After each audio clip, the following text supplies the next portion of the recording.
de nós anda sozinho e até mortos vão ao nosso lado. Vozes ao alto, unidos como os dedos na mão, devemos de chegar ao fim da estrada, ao som desta canção.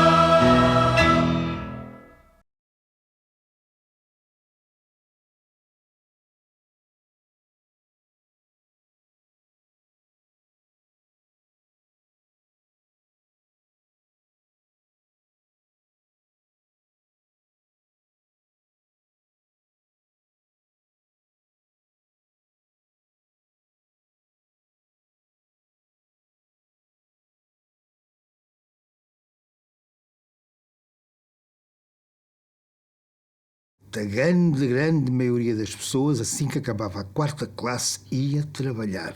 Deixei a escola com 10 anos. Eu comecei a trabalhar, ainda não tinha 11 anos. Com 11 anos. Com 12 anos. Aos 11 anos. Primeiro ofício foi tipógrafo. O meu primeiro ofício foi ajudante de serralheiro mecânico numa fábrica de balanças em Moscavide. Comecei a trabalhar numa casa de ferreiro, onde se faziam carroças e enxadas. Eu ganhava por semana 50 escudos, o equivalente a 25 cêntimos hoje. Não ganhava nada. Era só aprender o ofício e a comida. Eu ganhava 5 escudos por semana. 25 escudos por semana. Faltava carne, faltava leite, faltava muita coisa. Havia chocolates e reboçados, só que eles eram tão caros que não eram acessíveis a um trabalhador, uma família de gente trabalhadora. Não havia lugar para esses luxos. A manteiga já era um luxo, não é? Não há guerra colonial. Eu não queria ir à guerra, eu era um jovem, não é? Eu era uma jovem, entendia já, não era por cobardia, é porque entendia que aquela guerra não nos dizia respeito. Nós, como cadetes, começávamos a falar sobre a posição nossa sobre a guerra colonial. Depois íamos avançando, íamos falando sobre a não existência de partidos, a repressão, a PIDE, mas a primeira abordagem a cada um dos que estava lá na tropa era: qual é a tua posição sobre a guerra colonial? Concordas com ela, não concordas? Diz-me lá. E íamos avançando assim, só depois é que íamos dizendo outras coisas, não é? O fascismo dizia que Angola é nossa. E os portugueses diziam Angola é dos angolanos. Enquanto se falava que Portugal tinha os cofres cheios de ouro no Banco de Portugal, tínhamos das maiores reservas de ouro da Europa, nós passávamos muita fome. O povo passava muita fome e ele não havia direito das pessoas que trabalhavam passar fome, enquanto se acumulavam riquezas imensas, não é? Nas mãos de algumas meia dúzia de famílias, se calhar, e tanto ouro no Banco de Portugal. Portanto, o meu pai sempre nos transmitiu que havia uma injustiça latente também neste tipo de sociedade e era necessário que isto um dia se modificasse. E, portanto, havia muitas motivações, a exploração, as pessoas não poderem falar livremente. Melhores horários, paz, pão, liberdade. Viva a democracia, abaixo o fascismo. Havia, portanto, uma vontade de ser revolucionário na altura para alterar o estado de coisas, não é? A coletividade em São Julião do Tujal era, como em muitos sítios, com certeza, o espaço que as pessoas criaram para se juntar. E juntavam-se primeiro para conviver, para trocar as suas opiniões, para aprender música, para fazer teatro, para organizar sessões de esclarecimento com a população, chamando pessoas lá a esclarecê-los. Portanto, a coletividade é um polo de aprendizagem democrática. Os trabalhadores, a única forma que tinham nos tempos que podiam ter para se distrair e para ter alguma atividade cultural era nas bandas da música, nas coletividades de cultura e recreio que existiam. Depois de jantar, procurávamos a coletividade, íamos à secção cultural e trocávamos opiniões sobre aquilo que líamos e sobre aquilo que vivíamos em termos de regime, mas sempre com vigia, porque sabíamos que podíamos ser interceptados ou por um bufo ou por um agente da PIDE. O Clube União Recreativa São Julião do Tchal programou para o seu aniversário, através do partido, um espetáculo com o Zeca Afonso. Este espetáculo foi pressionado para a PIDE e para a Guarda Republicana e para a Polícia de Segurança Pública. Assim que eles souberam que havia o espetáculo e que aquilo caíram ali, todos os dias caíam falar com a direção do clube. A PIDE caiu ali, bem, mas conseguiu-se fazer o espetáculo. Bem, aqui a casa estava a abarrotar. Cantou o Trovador, o Adriano, o Zé Afonso cantou também uma quantidade delas, mas fez uma canção especialmente para aquele dia. A música, o que faz falta é animar a malta. E aquilo foi uma mensagem enorme para aquela população, que por si já era, digamos, de esquerda. O que faz falta é animar a malta, o que faz falta. O que faz falta é empurrar a malta, o que faz falta. Sim, as músicas da época, pronto, do ponto de vista de tocada, essas eram as músicas da banda, as marchas, nos fins de semana, nós saímos da povoação para disfarçar, para convivermos uns com os outros e cantávamos ao ar livre coisas que vulgarmente não se cantavam em público por causa dos informadores e da situação que se vivia. De caráter popular e também de vanguarda, do Zeca Afonso e do Coro de Lopes de Graça, não é? Que era o Vozes ao Alto, a Jornada e o Acordei. É uma que nunca mais fosse era os vampiros.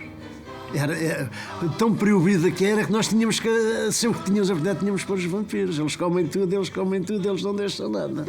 Também retratava muito do sentimento que nós tínhamos, do regime que nos oprimia e da necessidade também de darmos um grito, não é? E de espantar os vampiros que nos sugavam a vida, no fundo. Aquela que mais marcou foi a morte saiu à rua. Talvez, e ainda hoje, em homenagem a José Dias Coelho, que foi assassinado em Alcântara pela PIDE. Eles comem tudo e não deixam nada. Eles comem tudo, eles comem tudo, eles comem tudo e não deixam nada. A realização do 25 de Abril teve como suporte uma série de movimentos que se desencadeavam na sociedade portuguesa e que foram minando e debilitando o regime fascista. Entrei para o Partido Comunista com 17 ou 18 anos, não convicto de que o Partido Comunista me oferecesse respostas para as minhas dúvidas, até porque a campanha anticomunista não é só de hoje, era também daquele tempo, né? Procurava afastar as populações e as pessoas de se aproximarem de quem contestasse o regime. A minha primeira tarefa foi montar tipografias clandestinas e também fazer percursos com o objetivo da fuga de Peniche, em 1960. Depois fomos para fora da cidade, porque também havia uma concentração muito grande de tipografias na cidade e era necessário diversificar. Aliás, o Dias Lourenço, que era o homem que na altura era com quem eu trabalhava, ele dizia com razão, é preciso trocar as voltas aos gajos. E os gajos eram os gajos da PIDE, os rafeiros da PIDE, como ele dizia, não é? E fomos para Loures, mais concretamente para Pinheiro de Loures, a Lagariça. Foi ele que me apresentou a Alice Capela, não é? E deu-me logo um sermão. Diz assim, vocês estão aqui para cumprir uma tarefa do partido. Se vocês se namorarem algum dia e se entenderem, e de facto entendemos, e namoramos, entendemos, e até hoje. Já vão 60 anos. Saía do aeroporto por volta das 3 da manhã, num intervalo que nós tínhamos, de picagem de cartão, uma refeição que nós tínhamos à meia da noite. Deslocava-me na moto com uma gabardine vestida, com os folhetos dentro da gabardine, desde o que é hoje interposto, de Moscavide, até apanhar todas estas fábricas aqui da Barros, da Automática, da Bruno Jantes, para lá ao fundo, o Batista Russo, a Sacor. Passávamos aqui, abria a gabardine, o vento dava, distribuía os papéis praticamente do princípio da rua até à ponta e pronto, ia para outra, ia para Sacavém, fazia a mesma coisa. Nós ajudávamos o meu pai na distribuição de propaganda. Íamos muitas vezes com ele à noite, um homem sozinho às vezes dá mais nas vistas, não é? E então nós íamos muitas vezes junto às fábricas, o meu pai espalhava avantes clandestinos e antes até o militante. Primeira vez que me propus desempenhar a tarefa de distribuir propaganda de apelo à participação no 1º de Maio, à manifestação através de greves nas empresas, etc., nas caixas do correio, nos prédios de Moscavide. Era fácil entrar nessas alturas, porque não havia chaves praticamente. Elas tinham fechadura, mas as fechaduras já há muito tinham perdido as chaves, não é? E era fácil entrar nos prédios e colocar dentro das caixas do correio panfletos. E era essa a minha tarefa, e comecei a distribuí-lo num dia que estava frio, numa noite que estava fria, aliás, e eu usava um casacão muito grande e no bolso interior do casacão trazia o maço de propaganda, não é, de panfletos, para introduzir na caixa do correio.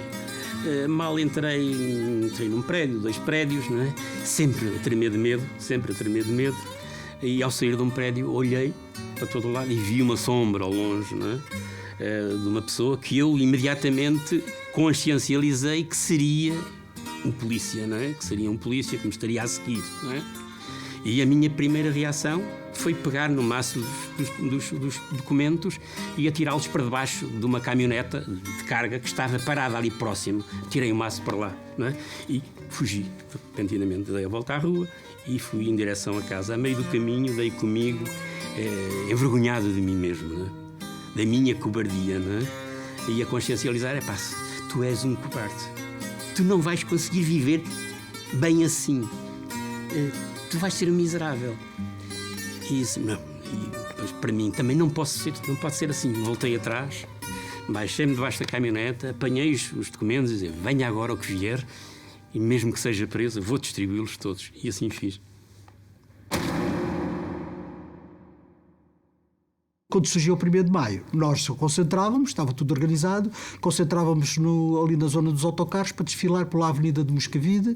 A PIDE estava informada, estava com um grande aparato, já tudo preparado para malhar e para prender os cabecilhas, os que eles consideravam os organizadores, e pronto, e nós começámos a desfilar, quando já tínhamos gente suficiente, eles imediatamente atacaram indiscriminadamente, tortilha a bater nas pessoas, fosse cego, fosse velhote, fosse jovem, fosse quem fosse, e as pessoas fugiram, com aquela confusão toda, fugiram para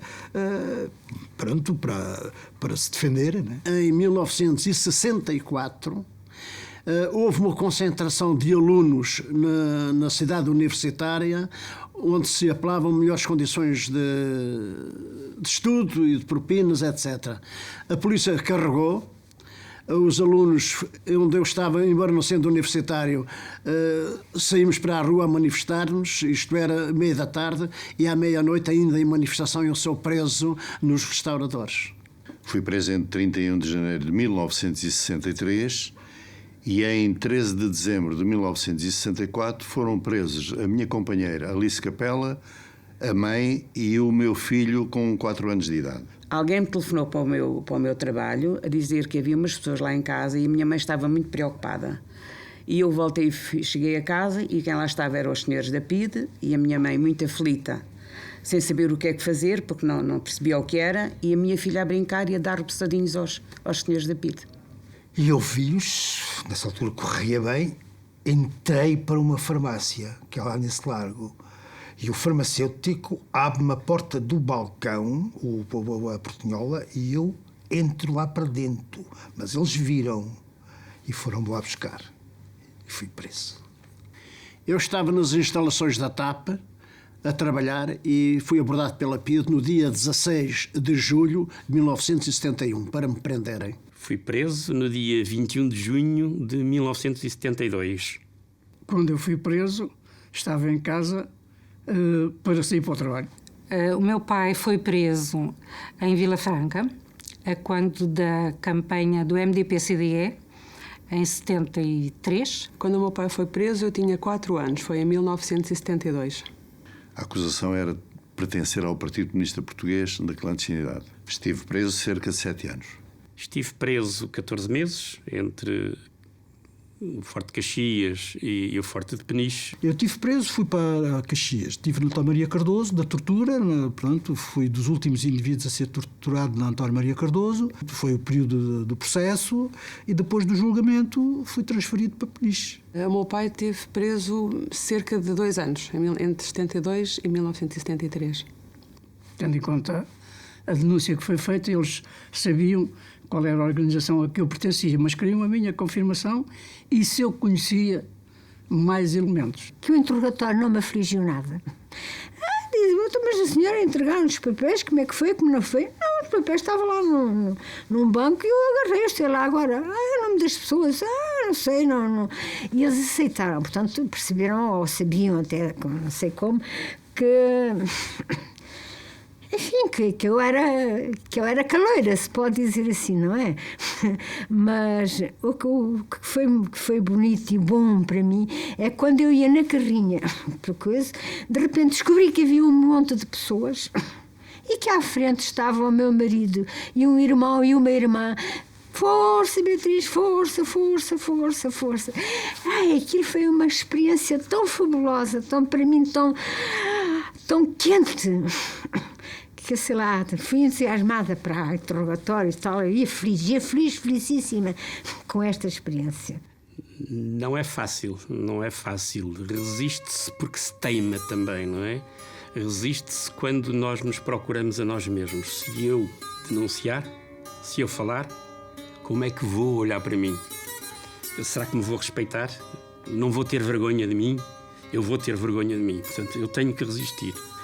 Porque essa era uma condição natural de lutar, era de ser preso também, não é? E de ser preso, se eu for preso, como me devo comportar, como me devo defender, não é?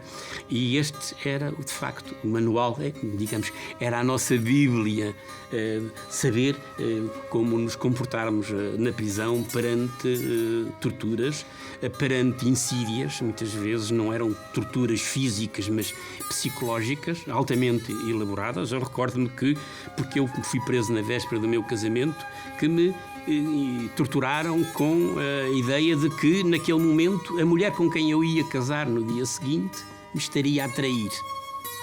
Ou me iria trair se eu não falasse depressa e não fosse ter com ela.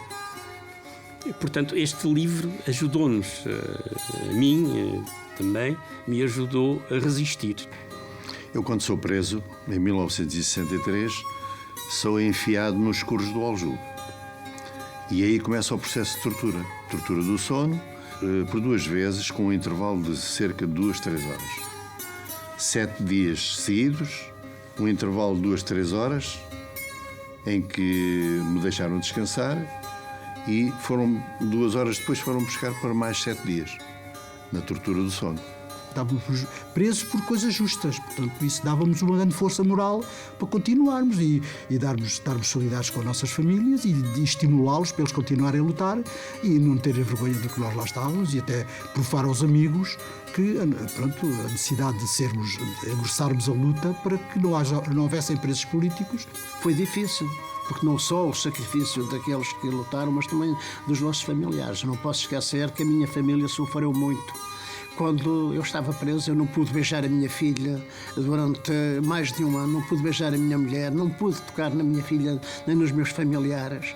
E houve uma altura que o meu pai descobriu um cantinho na rede, no parlatório, tinha um buraquinho. Então ele punha o dedo mindinho dele e tocávamos os dois e era aquele nosso momento de estarmos juntos no meio daquela tragédia toda que acontecia.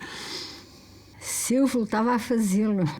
Sem a mínima dúvida. Eu continuo com o mesmo espírito de defender as liberdades para todos. Com certeza. Esses são bens inalienáveis que nós não podemos perder. Lutar pela liberdade é um orgulho que qualquer cidadão deve ter. Não é? Só as pessoas que não conheceram é que podem, de facto, não estar de acordo com o 25 de Abril. Aqui posto de comando do movimento das Forças Armadas. As Forças Armadas portuguesas apelam para todos os habitantes da cidade de Lisboa no sentido de recolherem as suas casas, nas quais se devem conservar com a máxima calma. Esperamos sinceramente que a gravidade da hora que vivemos não seja tristemente assinalada por qualquer acidente pessoal, para o que apelamos para o bom senso dos comandos das forças militarizadas, no sentido de serem evitados quaisquer confrontos com as Forças Armadas. Tal confronto, além de desnecessário, só poderia conduzir a sérios prejuízos individuais que enlutariam e criariam divisões entre os portugueses, o que há que evitar a todo custo. Não obstante a expressa preocupação de não fazer correr a mínima gota de sangue de qualquer português, apelamos para o espírito cívico e profissional da classe médica, esperando a sua ocorrência aos hospitais, a fim de prestar eventual colaboração que seja, aliás que se deseja, sinceramente desnecessária.